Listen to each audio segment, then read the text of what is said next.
有说我进城了休整，也不收拾一下自己，打扮一下自己。我只能说，虽然是休整，但是其实我还是很忙的。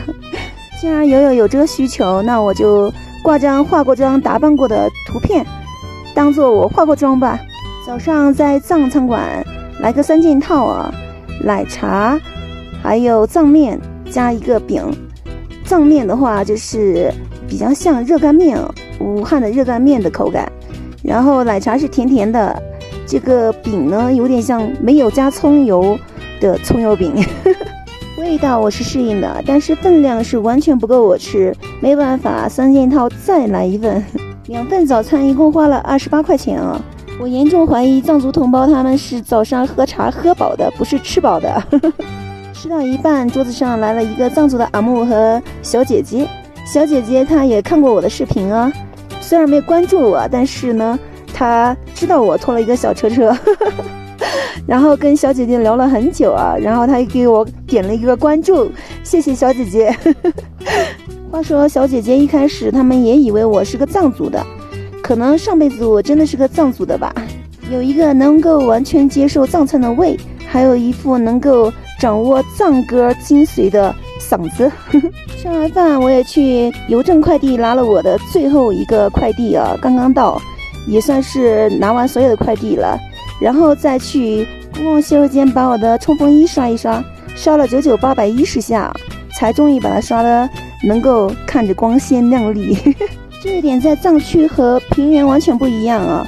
在平原地带，不管是3桶油还是公共洗手间，都是洗衣服要被制止，要被驱赶。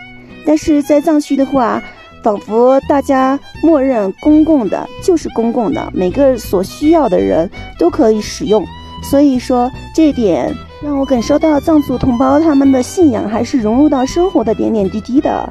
所以第2天我又拿了个外套过来洗，阿姨每天都看到我在那儿洗衣服，但是从来没有说过一句话啊。公共的就是给需要的人准备的，不然它的存在价值、存在意义就不大了。只要不浪费、不破坏，每一个纳税人都可以享有公共设施的便利。县城里面吃的用的都不缺，但是修东西却是很难找得到，手机、车子还有我的移动 WiFi 都没有找到修理的地方，只能去蜡曲市再看，来找一把砍柴刀。我想找一把那种长长的传统的砍柴刀，但是没有了，可能已经被禁止了。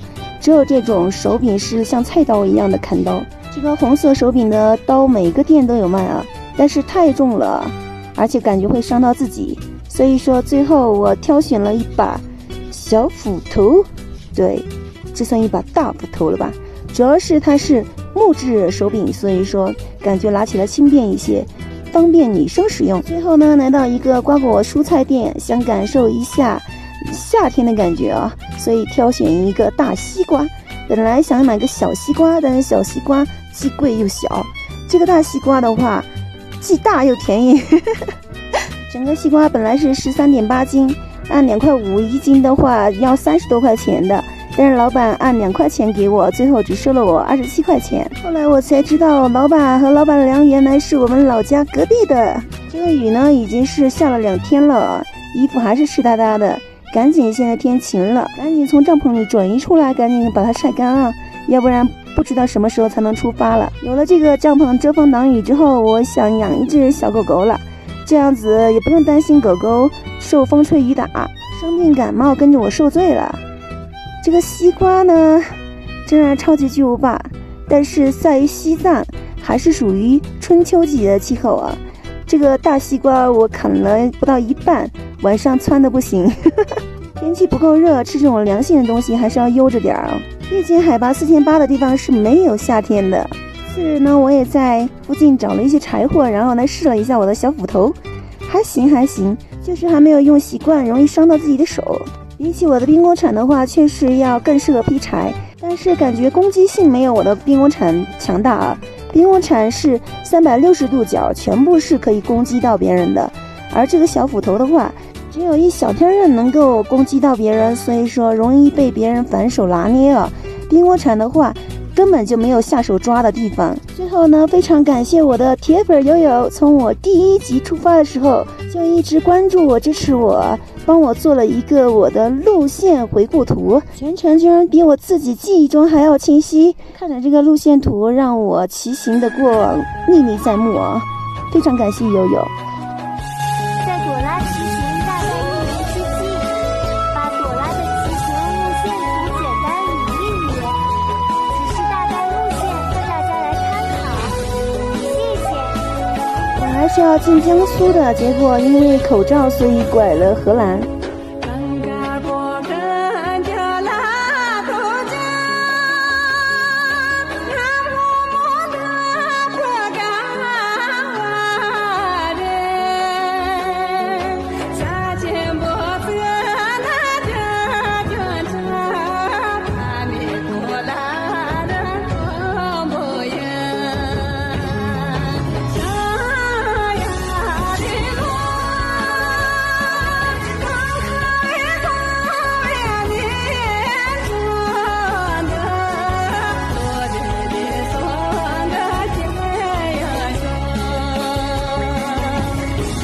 很多对我整个骑行过程不是太了解的游泳会好奇为什么我走了1年只走了几千公里，原因是口罩，所以我只能是离开国道，在各种县道山路之间穿梭了1000公里，1000多公里吧，全部是在县道乡道里面翻山，不停的翻山。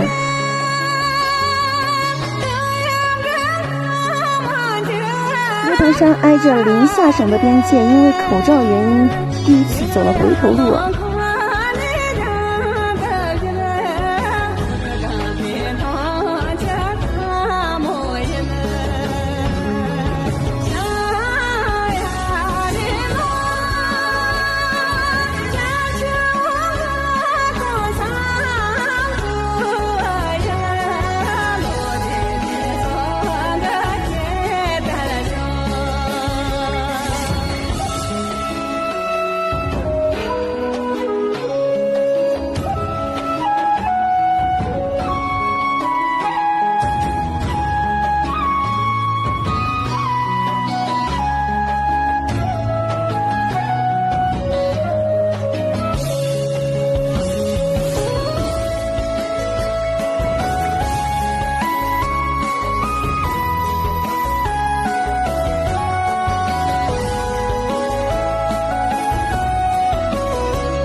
谢谢友友为我做的路线图，明天继续从安多出发，继续我下半程的骑行旅途，穿过阿里北线进入新疆，然后再去内蒙古，最后到北京天安门。